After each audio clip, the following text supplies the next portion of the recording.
இன்னைக்கு வீடியோல சொரா மீன் வச்சு எப்படி சூப்பரான புட்டு பண்றதுன்னு தான் பார்க்க போறோம். வாங்க எப்படி பண்றதுன்னு பார்க்கலாம்.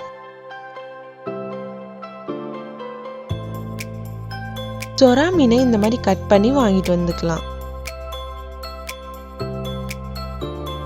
வாங்கிட்டு வந்த சொரால உப்பு மஞ்சள்தூள் சேர்த்து கிளீனா வாஷ் பண்ணி எடுத்துக்கலாம்.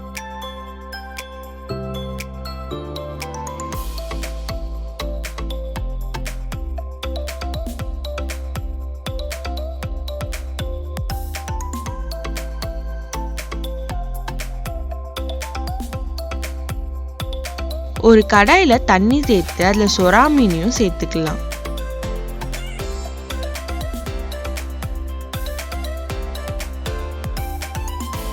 அது கூட ஒரு ஸ்பூன் மஞ்சள்தூள் சேர்த்து 7 நிமிஷம் வேக வச்சு எடுத்துக்கலாம்.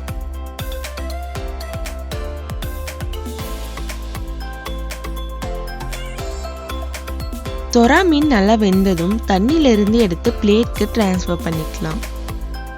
வேக வச்சு இந்த சொரா மீனோட மேல இருக்க பிளாக் கலர் தோல்லாம் ரிமூவ் பண்ணிட்டு அதோட ஃப்ளஷ் மட்டும் இந்த மாதிரி உதிர்த்தி எடுத்துக்கலாம்.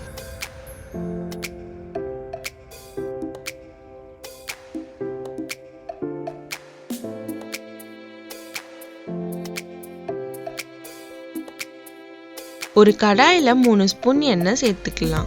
எண்ணெய் நல்லா காஞ்சதும் பொடியா கட் பண்ணி வச்சிருக்க 2 பெரிய வெங்காயம், ஒரு கொத்து கருவேப்பிலை, 2 பச்சை மிளகாய் பொடியா கட் பண்ணி சேர்த்துக்கலாம். சொரா புட்டுக்கு பூண்டு கொஞ்சம் அதிகமா சேர்த்தா டேஸ்ட் நல்லா இருக்கும். ஒரு 10 பல்லு பூண்டை இந்த மாதிரி பொடியா கட் பண்ணி சேர்த்துக்கலாம்.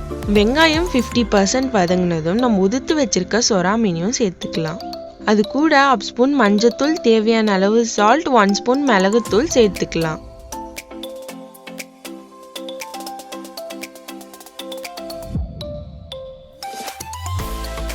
எல்லாம் சேர்த்து நல்லா மிக்ஸ் பண்ணிக்கலாம். ஒரு 10 மினிட்ஸ் குக் பண்ணி எடுத்துக்கலாம். சொரா மீன்ல இருக்க ஈரப்பதம்லாம் போய் நல்லா ட்ரை ஆகி வரணும்.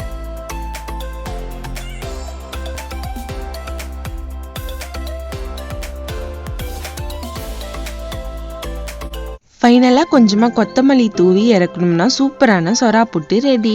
நம்ம வதக்குன வெங்காயம் பூண்டு கூடலாம் சேர்த்து சாப்பிடும்போது டேஸ்ட் வேற லெவல்ல இருந்தது. நீங்களும் வீட்ல ட்ரை பண்ணி பார்த்தீங்கன்னா எப்படி இருந்ததுன்னு கமெண்ட்ல சொல்லுங்க. இந்த வீடியோ உங்களுக்கு பிடிச்சிருந்தா வீடியோக்கு ஒரு லைக் பண்ணிட்டு இந்த மாதிரி வீடியோஸ்க்கு நந்தூஸ் கிச்சனை சப்ஸ்கிரைப் பண்ணி வச்சுக்கோங்க.